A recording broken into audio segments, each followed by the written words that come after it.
Hey, welcome back to my channel. This is Lucy Wanja. As you all know, I've been keeping track of this trip I had to make to Kenya to get my citizenship and to get my Kenyan passport.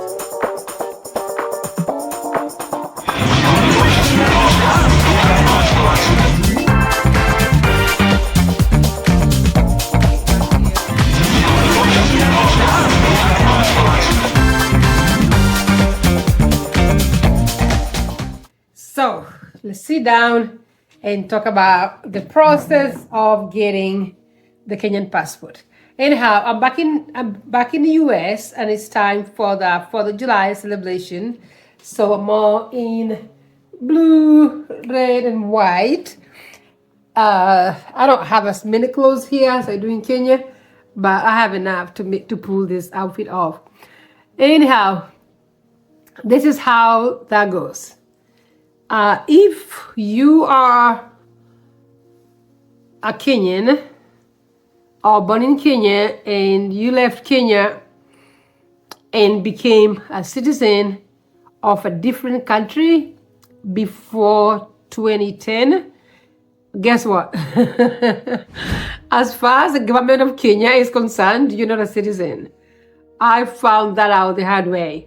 So I kind of knew about it, that maybe I'm not, but I didn't realize that I have to officially regain and then declare my citizenship. So I applied to renew my passport like anybody else does on eCitizen, paid that 20,000, I think it was, and then the paperwork. Then I was supposed to either go to Washington, D.C. to get my biometrics done, or to go, or California. And I live in Kansas, which is like mid-America. So in my clever mind, I figured it would be better if I just took the trip and went to Kenya and do some stuff, get some stuff done while I'm waiting for my passport. Because either way, even if I went to DC, I would still have to wait for the passport. They have to print them in Kenya and then they send them back. But I'm in kind of a hurry to get my household goods in a container to go back to Kenya, because I'm trying to use the Returnee provision where I don't have to pay duty for my household goods. So I have a life that I've had here for over 30 years. I live in this house for over close to 20 years. So I want to move back to Kenya, and I want my stuff to come with me. I want my shoe with me. I want to feel like I'm home away from home. We know we live in limbo. When you're in America, you talk about back home like you're back in Kenya. Then when you're in Kenya, you talk about back home like in America. So we're living in limbo, and I'm trying to get some kind of new normal for myself so that I can make Kenya my home. I still have ties in America, not as much, but I still would like to be able to come back, every so often, maybe once a year, if that, or whatever. But yeah. Ooh, the sun was getting to me, so I got my sunglasses. I got my windows open. I'm inside the house.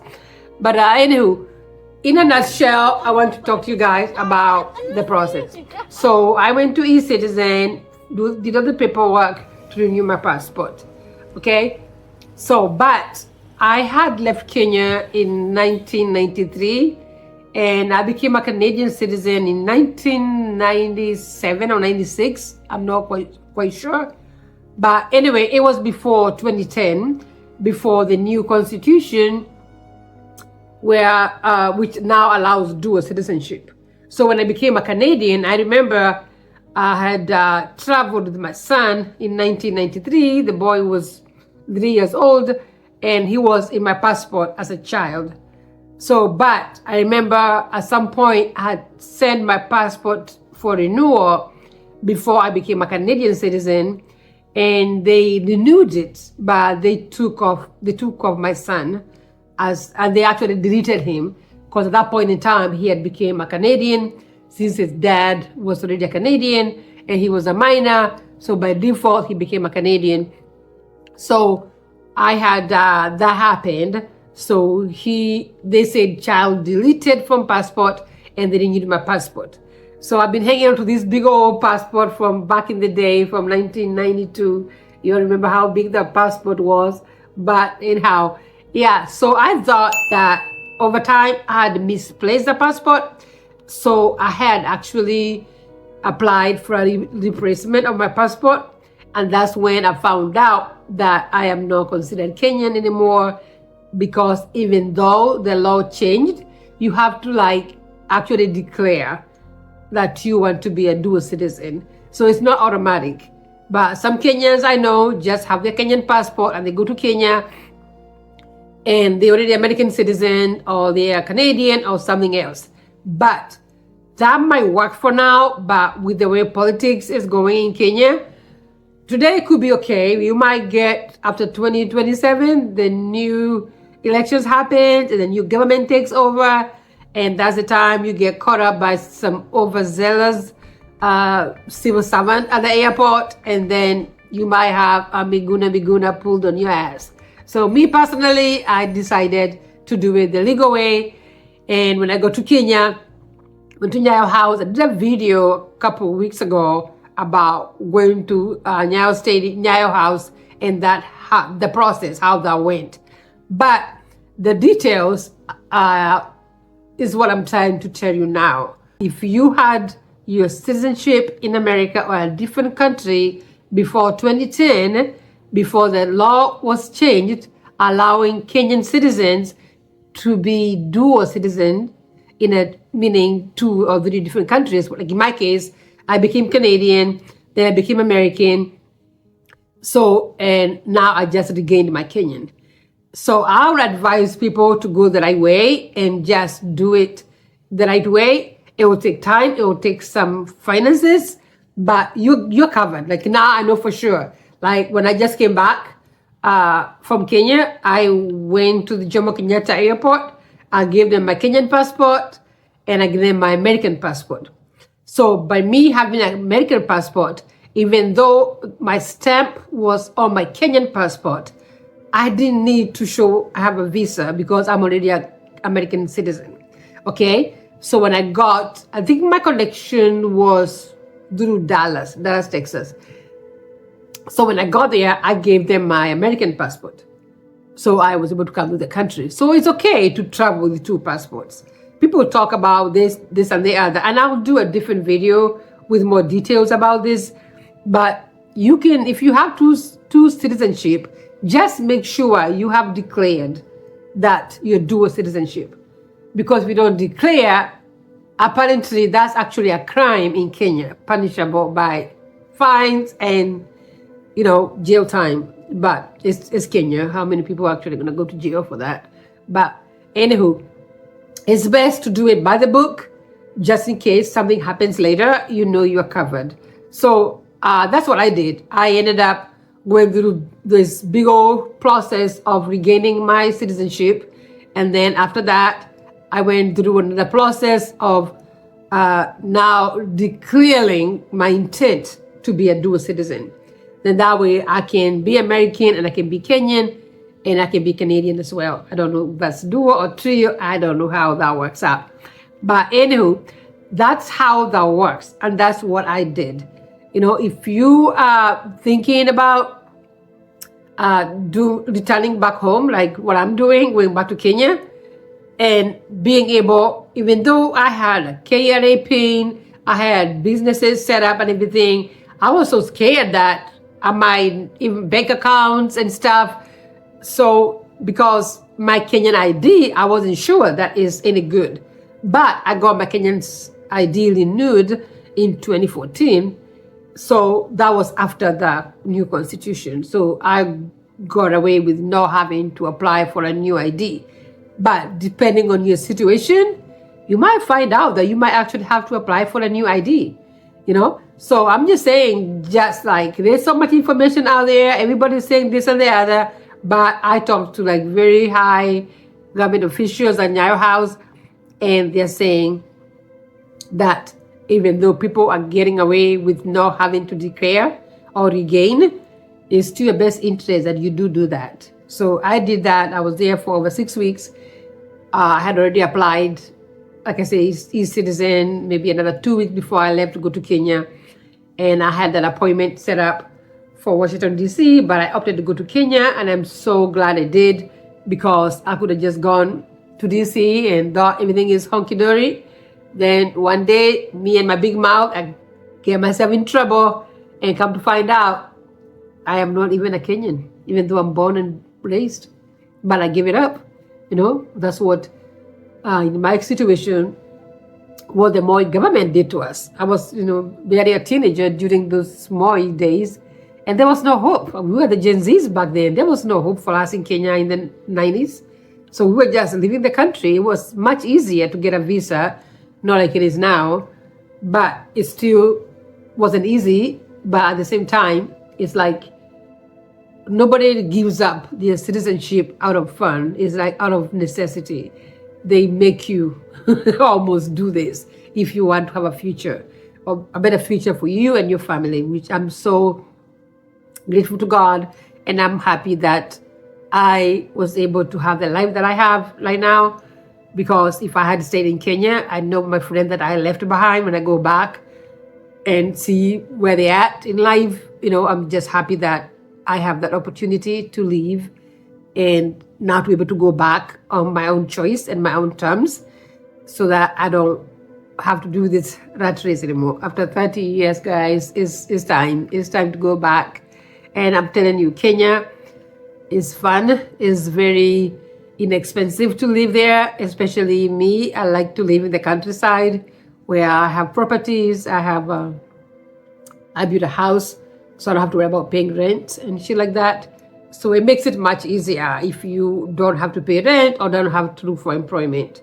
I know people who go back and stay in Nairobi and do jobs, but personally at my age, that's not what I'm trying to do. I'm trying to go and retire, So, yeah, so I'll do another video diving in more into details about how you go about regaining and how you go about declaring your citizenship. And if you need help with that, you can just leave a comment, and I'll be more than happy to help you out with that. I have experienced it just recently. Like, you go to Nairobi and you go to Jail House, there's a long ass line, like, golly, is long, and you're like, no. So it's still Kenya, and it's still ways about it. So yeah, so if you need help with that, just let me know. I made some good contacts there that I can help facilitate you with that process. But anyhow, I'm so happy right now to be carrying a Kenyan passport. Last time I held it was way back in the 90s. And now it's like, yeah, here I am. And now I'm just like, I'm proud to be Kenyan. I'm proud to be American. I'm proud to be Canadian. And if I wanted to, I could be Ugandan, because I was married in Uganda by a Ugandan for over 20 years. So I feel like I did my time.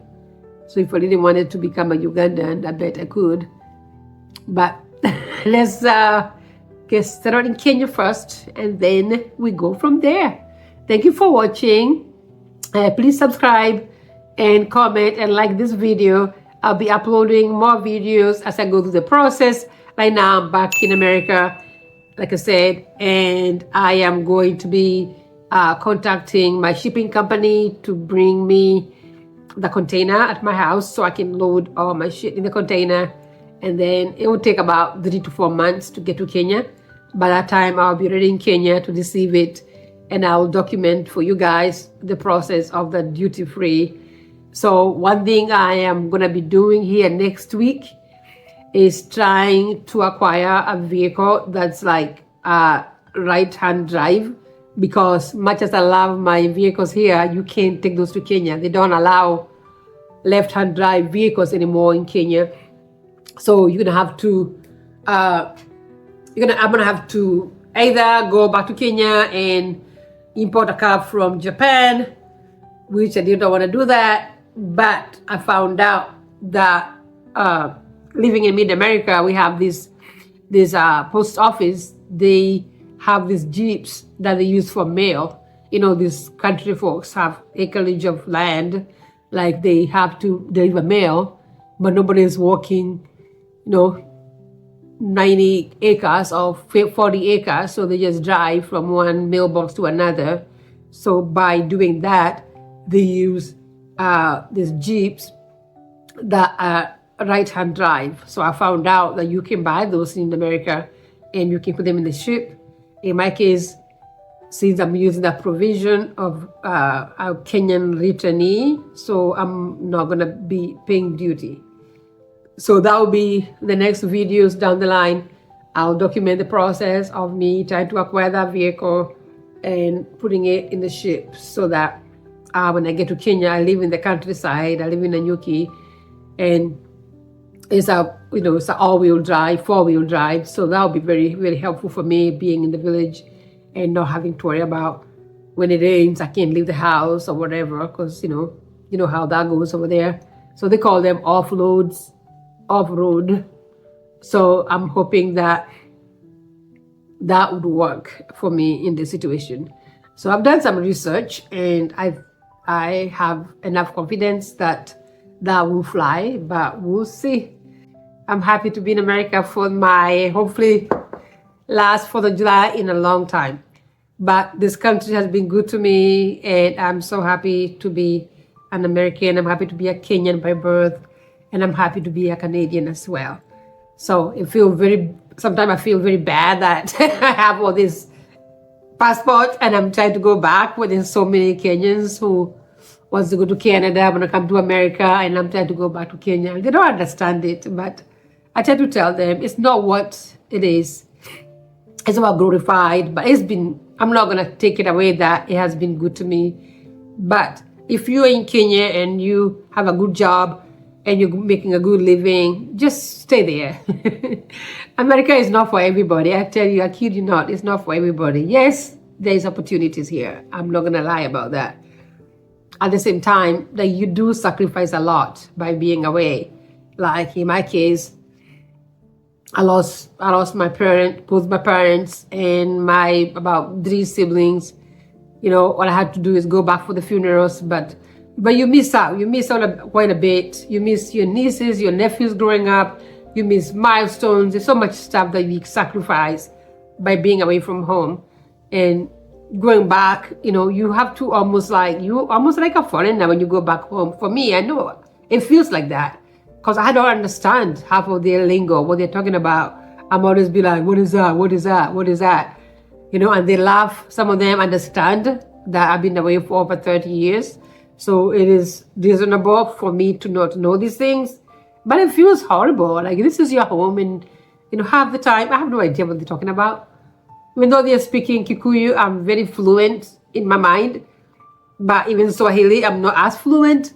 But even Swahili has changed quite a bit. Like, they're speaking a completely new Swahili from when we spoke when we were in high school. There's all these new words that they're so common in the language now. That wasn't a thing for us, So I'm having to learn those things. And I keep telling them, be patient with me. I will go at my own pace. But it is not easy. It is not fun to not understand. It's your home, and it's your home. But that's the cost we pay by being away for as long as I've been away. So anywho, it's all good. Happy 4th of July. And please, again, subscribe. And thanks for watching. Bye.